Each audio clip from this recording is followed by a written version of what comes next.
जनाजे में सिर्फ 30-35 लोग थे। सलाम फेरा गया, मौलवी साहब ने दुआ करवाई और लोगों ने ताज़ियत के लिए लवाहिकीन की तलाश में इधर उधर देखना शुरू कर दिया।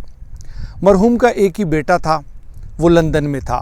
वो वक्त पर फ़्लाइट ना मिलने की वजह से पाकिस्तान ना पहुंच सका। चुनाचे वहाँ कोई ऐसा शख्स नहीं था जिससे पुरसा किया जा सके। लोगों ने चंद लम्हे इंतज़ार किया और फिर गर्मी की वजह से एक एक करके छटते लगे।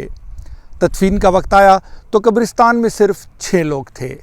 मुस्तनसर हुसैन तारड़ साहब, ये मरहूम के अजीज़ तरीन दोस्त थे, ये वहाँ मौजूद थे।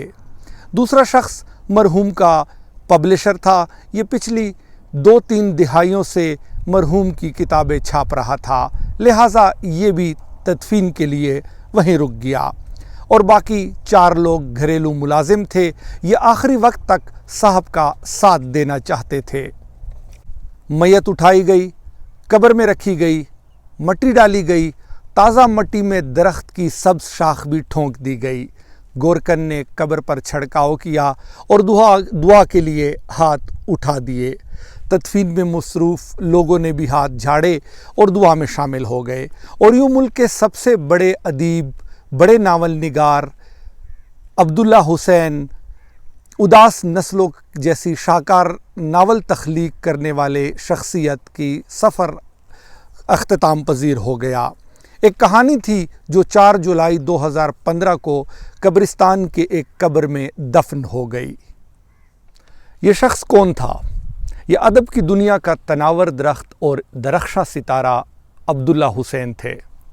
वो अब्दुल्ला हुसैन जिनके बारे में हम कह सकते हैं कि पाकिस्तान ने 70 सालों में बैनुल-अक़वामी सतह का सिर्फ एक ही नावल निगार पैदा किया और वो नावल निगार अब्दुल्ला हुसैन थे। अब्दुल्ला हुसैन 14 अगस्त 1931 को रावलपिंडी में पैदा हुए। उनका असली नाम मोहम्मद ख़ान था। 16 साल की उम्र में हिंदुस्तान की तकसीम अपनी आंखों से देखी। क़याम पाकिस्तान के दौरान इंसानियत का ऐसा भयानक चेहरा उनके सामने आया कि वो इंसानियत और अखलाकियात इन सब चीज़ों के बागी हो गए और इंसानियत पर से उनका एतबार उठ गया। तकसीम के वाक़यात ने अब्दुल्ला हुसैन के जहन पर खौफनाक असरात छोड़े। वो 1952 में दाऊद खेल ज़िला मियांवाली की सीमेंट फैक्ट्री में बतौर इंजीनियर काम करते थे। इन्होंने वहाँ कलम उठाया और उदास नस्लों के नाम से उर्दू ज़बान का मास्टरपीस तख्लीक कर दिया। ये नावल महज एक नावल नहीं था, ये इन नस्लों का नोहा था जिन्होंने तकसीम हिंद के दौरान परवरिश पाई और ये कंधों पर उदासी की सलीब उठाकर ज़िंदगी गुजारने पर मजबूर हुई। ये नावल एक तहलका था। ये तहलका पाकिस्तान में भी छपा और सरहद पार हिंदुस्तान में भी छपा। उदास नस्लें आज तक उर्दू का एक शानदार तरीन नावल है। ये नावल अब्दुल्ला हुसैन ने 32 साल की उम्र में लिखा। सदर पाकिस्तान मोहम्मद अयूब ख़ान ने उन्हें 34 साल की उम्र में अदब की दुनिया का सबसे बड़ा एवार्ड आदमजी एवार्ड दिया। अब्दुल्ला हुसैन बरतानिया शिफ्ट हो गए। ये 40 साल बरतानिया में रहे। क़याम के दौरान मज़ीद कई नावल लिखे और दूसरे कई किताबें, दर्जनों अफ़साने लिखे।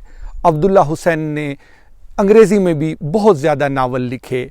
ये सारे अफ़साने, ये नावल अपनी जगह, लेकिन उनका शाकार तरीन नावल उदास नस्लें अपनी कोई सानी नहीं रखता।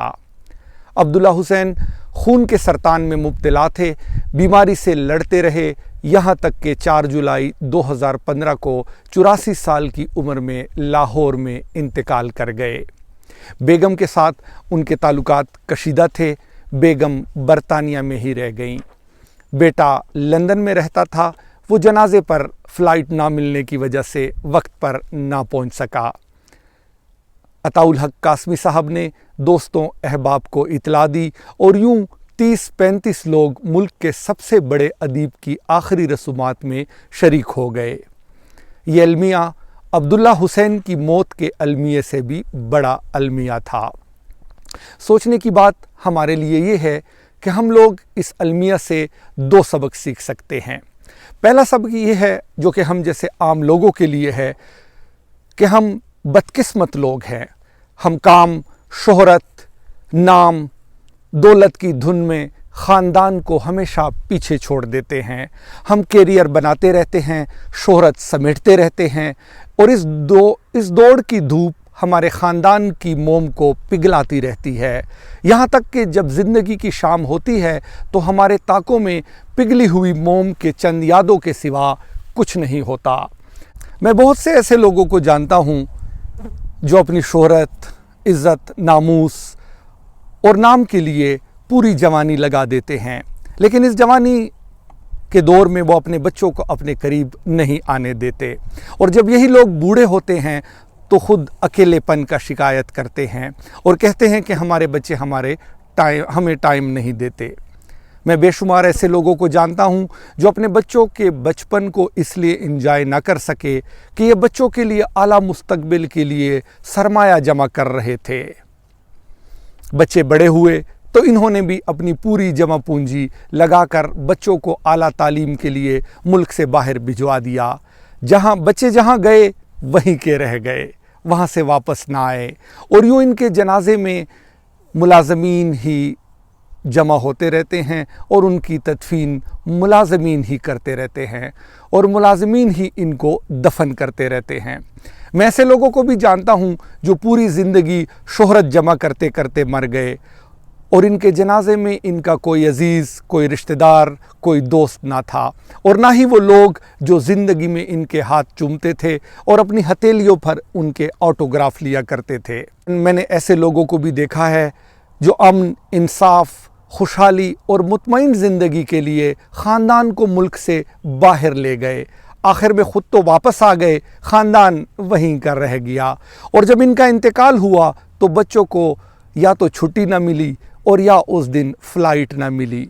और मैं ऐसे लोगों से भी वाकिफ़ हूँ जो ज़िंदगी में गरूर, तकब्बर की वजह से, शोहरत की बुलंदियों पर फायज़ होने की वजह से अपनी ज़िंदगी दूसरों से अलग तलग गुजारते हैं, लेकिन जब ये मरते हैं तो 10, 15 या 20 लोगों के अलावा इनकी कब्र पर फाते के लिए ना कोई आता है और ना ही किसी को इनकी कब्र याद रहती है।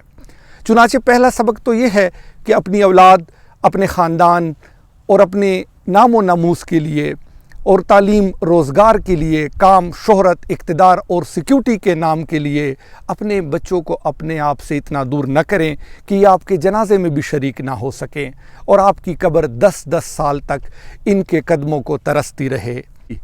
आपको अपनी फ़िक्री ज़वाल और मग़रिबी दुनिया के ज़हनी अरूज की वजूहात मालूम हो जाएंगी। शुक्र करना सीखें। जो चीज़ आपको मुयस्सर है, जो हालात आपको मुयस्सर हैं, इन्हीं पर शुक्र करना सीखें। अपने से नीचे लोगों को देखना सीखें कि आपको अल्लाह पाक ने किन किन नेमतों से नवाजा है, क्योंकि ख्वाहिशों का कोई इख्तिताम नहीं होता।